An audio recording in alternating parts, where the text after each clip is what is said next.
오늘도 울산 아파트 화재 소식부터 전해드리겠습니다. 불은 다 껐고 이제는 피해를 수습하고 또 이런 일이 일어나지 않도록 그 원인을 찾아야 할 때죠.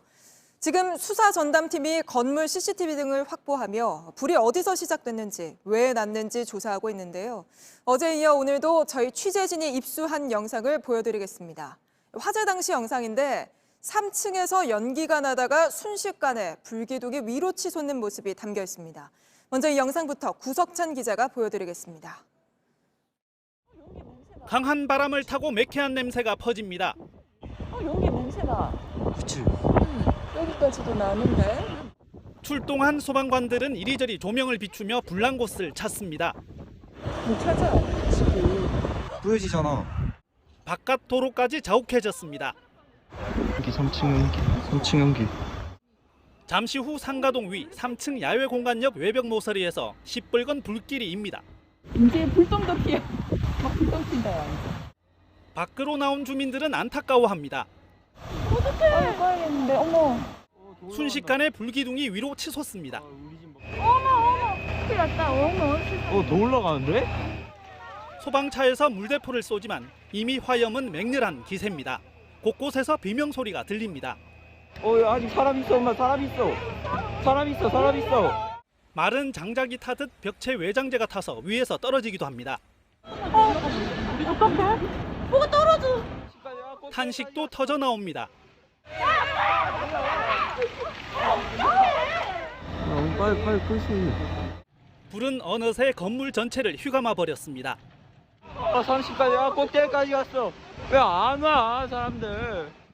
불길은 다음날 진화 헬기까지 뜨고 나서야 겨우 잡혔습니다.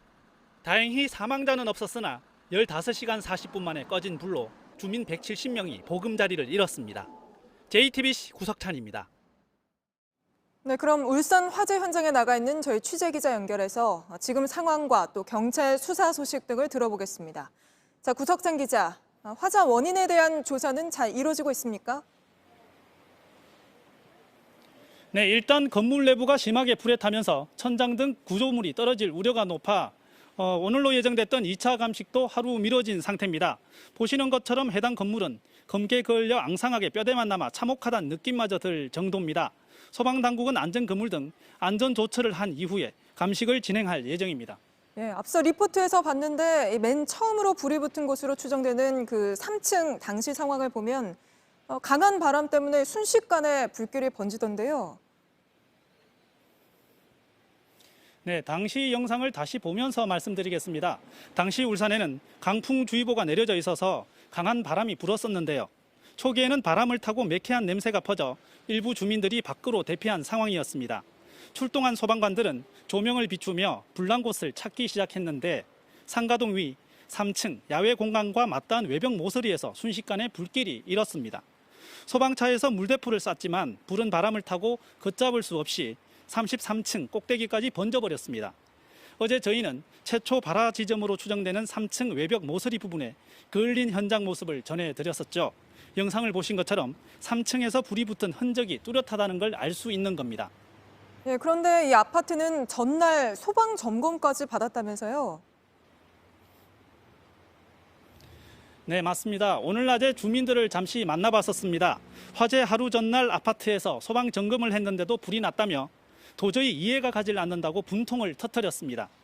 주민들은 또 단정 짓기는 이러지만 아파트 일대에서 종종 담배를 피우고 꽁초를 그냥 버리는 사람이 있었다며 최초 신고 지점인 12층, 에어컨, 실외기 등 정기적인 문제는 물론이고 이 점도 조사해야 한다고 입을 모았습니다.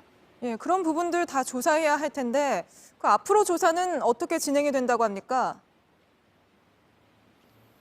네, 경찰은 일단 내일 오전 11시 2차 정밀 감식에 들어갈 예정입니다.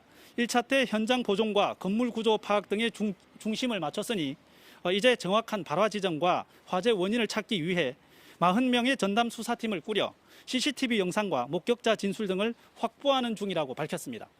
네, 그리고 이번에 불 끄느냐고 소방관 분들이 참 고생이 많았는데 소방관을 돕는 손길도 잇따르고 있다고요? 네, 그렇습니다. 한 외제차 딜러사가 수고하는 소방관들에게 전시장을 내주고 300인분의 한우 국밥과 간식거리까지 제공한 겁니다. 또 화재 현장 바로 옆 교회에선 의용 소방대원들에게 화장실과 휴식 공간, 주차장까지 내줬습니다. 큰 화재에도 불구하고 인명피해가 크지 않는 데 대해 주민들은 물론이고 소방관들의 노력이 컸기 때문에 많은 사람들이 소방관들에 대한 응원 메시지를 계속 보내고 있습니다. 예, 알겠습니다. 여기까지 듣겠습니다. 구석찬 기자였습니다.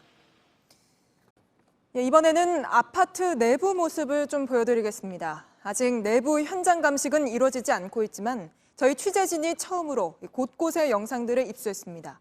사람이 살던 아파트였나 싶을 정도로 처참한 모습이죠. 이어서 유미혜 기자가 전해드립니다. 컴컴한 계단을 핸드폰 조명을 켜고 올라갑니다. 화재 발생 당시 주민들이 피신했던 비상 계단입니다. 피해가 심했던 18층은 마치 폭격을 맞은 듯 처참합니다. 뼈대만 남은 창문을 제외하곤 집 전체가 완전히 타버렸습니다. 천장 구조물들이 무더기로 떨어져 있고 바닥엔 잔해가 깔려 있습니다. 아파트 곳곳이 잔해에 막혀 이동하기가 쉽지 않습니다. 70명이 넘는 주민들이 무사히 피신할 수 있었던 15층 중간 대피소입니다. 다른 층과 다르게 녹색 장판을 비롯해 각종 쓰레기 등이 온전히 남아 있습니다. 소방 장비도 그대로입니다. 이 건물엔 15층과 28층 두 군데에 대피소가 있었는데 피해를 막는 큰 역할을 했습니다.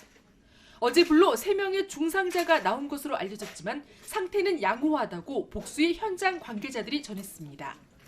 이 건물에 대한 관계기관의 화재 현장 합동 감식은 안전사고 방지를 위해 일단 미루기로 했습니다. 다만 일부 입주민들에게는 가구당 2명씩으로 제한해 급한 짐을 갖고 나오도록 했습니다. JTBC 유미입니다. 울산 아파트 화재와 관련해 문재인 대통령이 소방관들의 노고와 시민들의 침착한 대처가 인명피해를 막을 수 있었다고 말했습니다. 문 대통령은 자칫 대형 참사가 될 뻔한 아찔한 사고였지만 단 한 명의 사망자도 없어 천만다행이라며 소방당국과 주민들의 대응에 빛을 발했다고 거듭 강조하며 위로와 감사의 마음을 전했습니다. 또 외장재 안전 기준을 강화하고 초고층 사다리차를 보강하는 등 남은 과제도 보완하겠다고 약속했습니다.